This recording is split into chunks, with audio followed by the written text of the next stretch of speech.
Hello everyone, welcome to Mentee Academy. आज हम देखेंगे 23 जुलाई 2024 की हिंदू न्यूज़पेपर की एनालिसिस। इससे पहले हम स्टार्ट करें, पहले हम कुछ हेडलाइंस देख लेते हैं कि आज हम क्या क्या कवर करने वाले हैं। तो पहले आपकी न्यूज़ है कि जो इकोनॉमी है वो लाइकली कि 7% से ग्रो होने जा रही है। जोग्राफी का हम एक देखेंगे, जो डैम और एक रिवर के बारे में मेंशन है आज न्यूज़ में, तो मैपिंग के पॉइंट ऑफ व्यू से इम्पॉर्टेंट है। हीट स्ट्रेस अब ज़्यादा ही कंसर्न का होता जा रहा है, तो हम ये देखेंगे जोग्राफी के पर्सपेक्टिव से। मार्केट किस तरह से है गिग बेस्ड वर्कर्स की, क्या रेगुलेशंस है, आज अब इसी पे भी आर्टिकल आया हुआ है। फीमेल डेवलपमेंट पे, जैसे कि इंडिया में अब फीमेल डेवलपमेंट को लेके अगर कुछ मेजर्स लिए जा रहे हैं तो आज हम उस पर बात करेंगे। चंद्रयान पे क्विज आया है जो कि आपके साइंस के पर्सपेक्टिव से इम्पोर्टेंट है। आपको मैंने पिछली बार भी बताया था कि हिंदू में जो क्विज आते हैं उनमें से आपको बहुत ध्यान रखना है, कोई भी क्वेश्चन उठा के यूपीएससी सवाल पूछ सकता है। ये है हमारी इन्फॉर्मेशन कि मेंटी आईएएस टेलीग्राम चैनल पे जाके आप इस पीडीएफ को भी डाउनलोड कर सकते हैं, और इंस्टाग्राम पे मेंटी एकेडमी के नाम से हमारा चैनल है। प्लीज़ हमें फॉलो करना ना भूलें। आप सब पे हमारे साथ कनेक्टेड रहिए ताकि आपको जल्दी से जल्दी अपडेट्स मिल पाए, जो भी हम अपने कोर्सेज लॉन्च करेंगे और जो भी हमारी वीडियोज़ आती रहेगी। तो आइए स्टार्ट करते हैं। पहला जो है वो है जनरल स्टडीज़ से इकोनॉमी के पर्सपेक्टिव से, that economy likely to grow by 6.5 to 7% this year, ऐसा सर्वे बोला है। अब जो डॉक्यूमेंट है आपको पता है कि जो इकोनॉमी सर्वे आता है उसमें उन्होंने प्री कोविड एक ट्रेंड्स के बारे डिस्कस करा गया है कि हम किस तरह से, हमारा जो इकोनॉमिक सर्वे है उसमें ये बताया गया है कि एक इनइक्वालिटी में हमें वाइडनिंग देखने को मिल रही है, लेकिन हमें ऑब्वियसली जॉब्स भी लोगों को मिल भी रही है। मतलब कंसिस्टेंट ग्रोथ और इनइक्वालिटी दोनों को देखने को मिल रहा है, और क्या हमें नई जॉब्स की ज़रूरत है उसका डेटा भी हमारे साथ शेयर किया गया है। आपके लिए इम्पॉर्टेंट क्या चीज़ है? एक तो आपके लिए इम्पॉर्टेंट है इनइक्वालिटी के बारे जाना, कितनी वेरियस टाइप्स के इनइक्वालिटी होती है, और साथ ही में अगर जॉब्स को क्रिएट करना है तो क्या रीज़न है और किस तरह से वो आगे इकोनॉमी में हमारी बेनिफिशियल होगी। नेक्स्ट है हमारा जनरल स्टडीज़ वन जोग्राफी का। तो एक यहाँ पे कृष्णा रिवर के बारे में मेंशन है कि ओवरफ्लो कर दी at the Kochi river after heavy rains are the in the Satara district of Maharashtra. अब आपके लिए इंपॉर्टेंट है इस डैम के बारे जानना, एक तो कि कौन सा डैम है, वो कहाँ पर है, पहली चीज़। दूसरी चीज़ कृष्णा रिवर के ट्रिब्यूटरीज के बारे। ये क्वेश्चन ऑलरेडी यूपीएससी ने पहले भी पूछा है। तो कौन कौन सी ट्रिब्यूटरीज है? घट्टाप्रभा, मालप्रभा, भीम, तुंगभद्रा और मूसी रिवर। तुंगभद्रा किसकी ट्रिब्यूटरी है, ऐसा क्वेश्चन पिछली बार आया था। तो अब आपको हो सकता है दोबारा से अगर क्वेश्चन पूछा जाए तो वो एक चेंज कर दे फॉर्मेट और कोई और रिवर का नाम दे दे। सो मेक श्योर आपको कृष्णा रिवर के ट्रिब्यूटरीज के बारे में पता होना चाहिए। नेक्स्ट है heat stresses more than a degree of concern. अब ये हमारे जनरल स्टडीज वन जोग्राफी के पर्सपेक्टिव से इंपॉर्टेंट है। अभी आपने देखा होगा कि जो क्लाइमेट चेंज है और इन्वायरमेंटल डिग्रेडेशन है, इन्होंने इफेक्ट करा है जो भी हमारा एक कह सकते हो हमारी हेल्थ वर्ल्ड वाइड, और साथ में जो हीट स्ट्रेस है वो आपका कितना इफेक्ट करता है लेबर एफिशिएंसी को। आप ऑब्वियसली आप काम करते हो तो वर्क आवर्स कम होने क्योंकि इतनी एफिशिएंसी नहीं हो पाती है। अब आईएलओ जो है लेबर ऑर्गेनाइजेशन, उन्होंने भी, उनका भी ऑब्जेक्टिव यही है कि हम एक फेयर और डिसेंट एम्प्लॉयमेंट को प्रमोट करें। अब जो वर्कर्स पर्टिकुलरली वल्नरेबल है क्लाइमेट चेंज को, वहाँ पे वो समटाइम्स हम कह सकते हैं कि एक वर्किंग हैजर्ड्स को फेस करते हैं उस कंडीशंस के कारण। सो वो हमें मेन इफेक्ट कौन कौन से हैं, जैसे कि आपका हो जाता है हीट स्ट्रोक, आपके साथ में हीट स्ट्रेस का और क्या होता है हीट क्रैम्प्स, कोई फिजिकल इंजरी भी हो जाती है। और जो इंटर गवर्नमेंटल पैनल है दैट इज़ द आईपीसीसीसी, इनका भी यही है कि हम स्टेट्स को एक नॉर्मल साइकोलॉजिकल एक्टिविटीज़ को किस तरह से रिटेन करना है।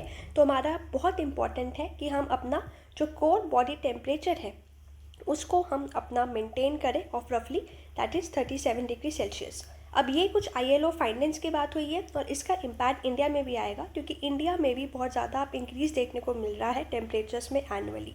अब यहाँ पे एक और स्टेटमेंट है कि 2030 तक हम एक एस्टिमेट लगा सकते हैं कि 160 मिलियन से 200 मिलियन इंडिविजुअल्स जो है वो आपका हीट रिस्क, जो हीट वेव्स है वो सफ़र करते हैं एवरी ईयर। सो एक इंडिया का क्या इम्पैक्ट है, ये उस पर आर्टिकल है आपके जोग्राफी के पॉइंट ऑफ व्यू से। नेक्स्ट आपका a case for regulating gig based worker. तो आपका जनरल स्टडीज़ 3 इकोनॉमी का ये आर्टिकल है। पहले तो गिग बेस्ड वर्कर, तो गिग वर्कर्स कौन होते हैं? गिग वर्कर्स वो होते हैं जो टेम्प्रेरी काम करते हैं, जैसे कि हम फ्रीलांसर्स आप बोल सकते हो, या इंडिपेंडेंट कॉन्ट्रैक्चुअल्स जो होते हैं कॉन्ट्रैक्टर्स, उनको भी बोल सकते हो।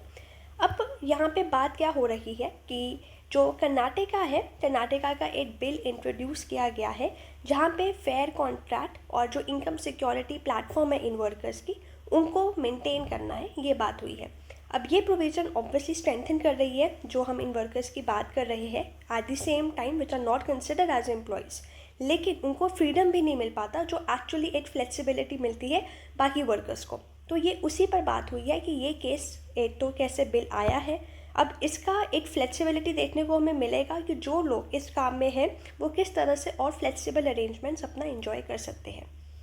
नेक्स्ट है हमारा मनी बिल के ऊपर। तो ये जनरल स्टडीज़ टू पॉलिटी से इम्पॉर्टेंट है कि क्यों जो मनी बिल्स होते हैं उनको स्पेशल प्रोसीजर चाहिए होता है अप्रूवल के लिए और आगे वे फॉरवर्ड। अब देखिए कॉन्स्टिट्यूशन क्या करता है, सर्टन जो बिल्स है उनको डिफाइन करता है जो फाइनेंशियल मैटर्स के साथ आपके डील करते हैं। तो आर्टिकल आपका जो 110 है, दैट इज़ 110 जो है, वो डिफाइन करता है मनी बिल को कि not only it specific matters के साथ डील करेगा। अब जो सर्टिफिकेशन है मनी बिल की वो किसके द्वारा होती है, ये इंपॉर्टेंट है आपके लिए, स्पीकर के द्वारा होती है और ये जुडिशियल रिव्यू के अंडर भी आता है during the scrutiny of the जो आधार कार्ड आपका पास हुआ था एट 2016 में। अब उस टाइम पे एक 7 जज बेंच बैठा था जो कॉन्स्टिट्यूट हुआ था एक डेफिनेशन को लेके मनी बिल के ऊपर। अब ये तो हो गया, लेकिन अब क्वेश्चन ये है कि जो चीफ जस्टिस ऑफ इंडिया है उन्होंने फाइनली एग्री कर दिया है इस लिस्ट को कॉन्स्टिट्यूशन बेंच के सामने जो भी पटिशन्स आ रहे थे मनी बिल को चैलेंज करते हुए।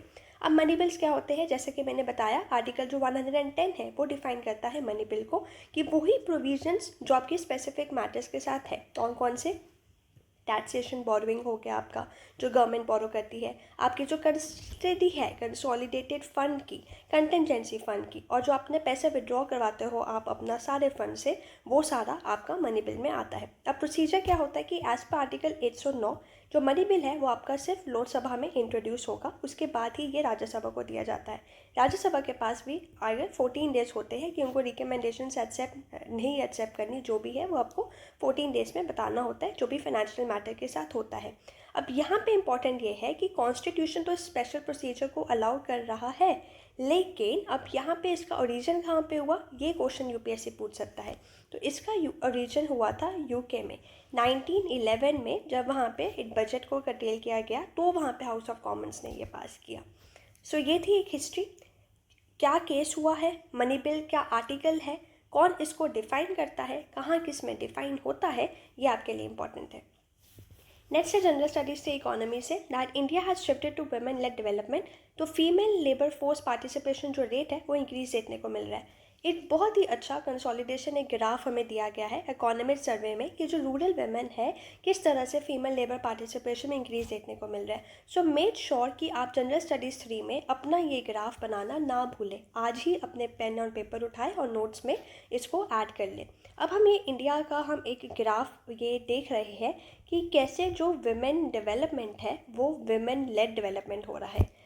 आप समझे इस बात को, कैसे, दैट मीन्स कि हमारा ऑलमोस्ट 208.8% जो इंक्रीज है वो बजट अलोकेशन में हमें देखने को मिला, स्पेशली एम्पावरमेंट ऑफ वुमेन को लेकर। अब जो शेयर है आपका, जो जेंडर बजट का शेयर होता है एक यूनियन बजट पे, वो भी आपका 6.5% फाइनेंशियल ईयर में हमें देखने को मिला, हाईएस्ट जो अभी तक जेंडर बजटिंग स्कीम आई है।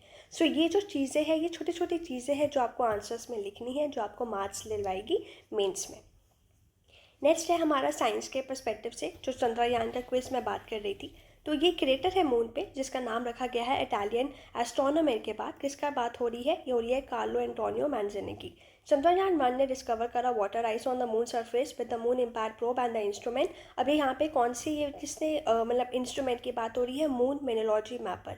ऐसा कौन सा कंपोनेंट है चंद्रयान 2 मिशन का जो अभी भी स्टिल ऑनलाइन और ऑपरेशंस कंडक्ट कर रहा है, that is orbiter. American moon mission जो लैंड हुआ था इन दी मालापैड क्रेटर में, दैट इज IM-1, और जो अचीव किया था चाइना ने अपना चैन-6 मिशन में सैम्पल रिटर्न। अब चैन-6 मिशन पूछ सकते हैं कौन सी कंट्री का है, और साथ ही में यहाँ पे ये क्वेश्चन जो है चंद्रयान, भले क्वेश्चंस 1-2 क्वेश्चन यूपीएससी ने प्रीलिम्स में पहले पूछे हैं, बट ये टॉपिक ऐसे बन जाते हैं जो आपके क्वेश्चन गलत नहीं हो सकते। सो मेक श्योर कि ऐसे क्वेश्चंस आप गलत ना करें अपने एग्जाम में। सो ये थी आज की एनालिसिस। अगर आपको अच्छी लगी, आपको पता है क्या करना है, please don't forget to like, share and subscribe.